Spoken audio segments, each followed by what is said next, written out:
Hello everyone, welcome to my channel. Some people from the older generation will tell you that the saving money doesn't make you rich. It is the making of money that makes you rich. Are these really two sides of a coin that you can only have one or the other? No, absolutely not. They should be treated independently of each other. Sure, social media influencers will sell you stories on how to get rich quick, but if you look closely at their stories, you will probably find that replicating their success is like trying to follow a recipe in which you do not know half of the ingredients. I bet 99% of you won't become a millionaire by simply follow their advice. But here is the good news. Saving money is way easier. Follow the tip in this guide, and you will soon find your piggy bank less hollow. The world is full of people and media whispering spend, spend, spend. Let's face it, we listen, but saving is an old school superpower. Just ask any Asian parents who worked tirelessly to save and give their kids a better future. Of course, now many parents struggle to accept that their kids' opportunities are shrinking faster than a sweater in a hot wash. Managing expectation is the key. Forget the notion that if you are young, your income will grow magically as you age, like a fine wine. Many of the older generations have pension and social security nets that we can only dream of. Today, we are all DIY savers. And even if the government promises us something, do you really want your future to be bet on a 40-year IOU? Back in my 20s, I overspent on makeups and clothing like I was starring a reality show called How to Not Save Money. Now, with a family and hindsight, I wish I had saved more. To save money, you need to start with expense recording. I have been using an app called LOUISE for more than a decade. The older versions can be bought for lifetime use. The newer versions now require subscription. So tip number one is to avoid subscription as much as possible. Yeah, it is usually cheaper if you buy the lifetime version or just wait so that the older versions become less expensive, but still with the same functions. On the licensed versions, your data are stored on your own devices, whereas on subscription, your data is stored elsewhere so that you have to pay for the subscription again, even if you just want to access your data. For expense recording, it can be quite easy just by using a spreadsheet. If subscription is the only way to get certain products you need, I would cancel the subscription immediately after I pay for it. This will give you a minimum usage time under the contract, but then you don't have to worry about automatic renewal sneaking up like a ninja at night. You can always repurchase after it expires. After you start recording your expense, analyze where you spent the most money. For me, food is the largest item after rent. To maximize the return of your spending in the food category, the first thing is to stop buying overpriced junk like ready-to-drink coffee, carbonated water, alcohol, and any snacks in general. You do not consume this for their nutritional value. If you're fairly active, you can get a water bottle made from glass or stainless steel.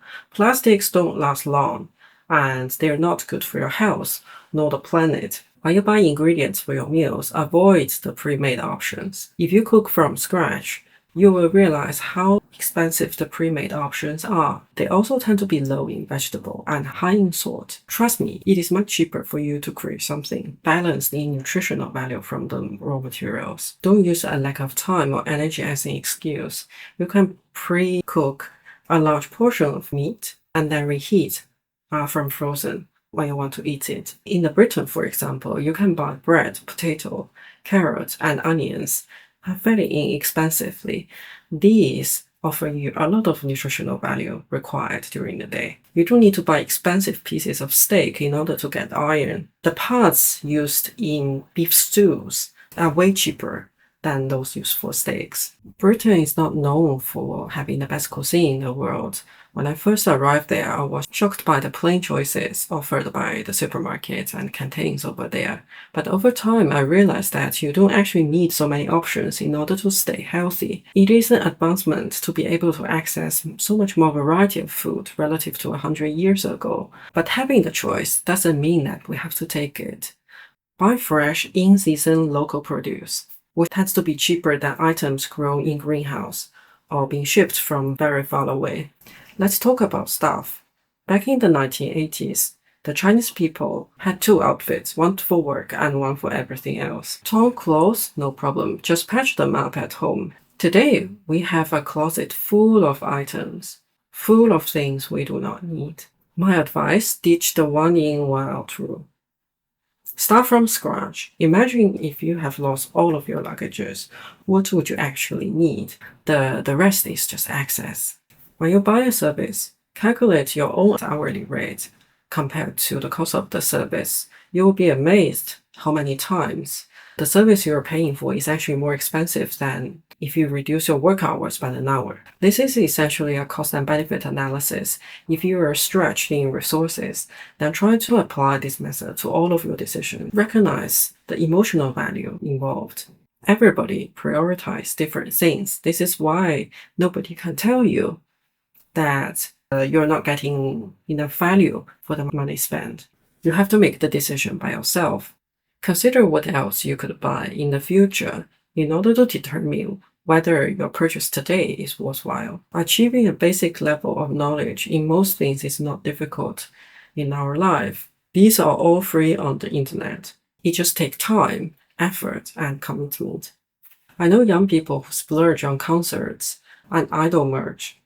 I'm not saying don't have fun, but fan economy can widen the income gap faster than you say VIP ticket. Why do you spend on something just because your idol told you to do so? Do we want to feel relatable to someone who is famous and successful? Why? There are so many questions we need to ask ourselves. I firmly believe that we should explore unfamiliar places as part of the personal growth investment. But how much money should we devote in it? The benefit of the first few experiences can be high, but the marginal returns on spending deteriorates in the subsequent trips. Housing can devour most of your income. If your rent bill makes you cry, then consider moving to a less expensive area or share the place with somebody else. It doesn't mean commuting for 2 hours or rushing into a romantic relationship just to split the bill. Keep an open mind. Be realistic about normal living expense in your city. Assess the trade-offs between different options and consider associated costs versus your income. One of my friends in London is thinking of moving to Singapore or South Africa for better quality of life. Who knows? Maybe that's your next step too. I have a video planned on what to consider before buying a property. In that video, I'll highlight factors you should consider before you move to a new city. I hope this is enough for today. To be fair, I do not know how much education is needed to make a significant difference here. I feel that we know what has to be done, but we're either not motivated or we have seen any other choices we have. If you click on this video, then I would automatically assume that you're motivated, otherwise you'll be lying to yourself. So here are the action points.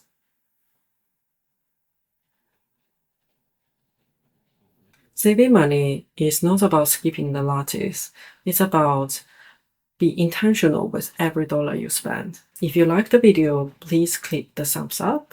If you would like to see more content like this, then please leave me a message in the comment bar.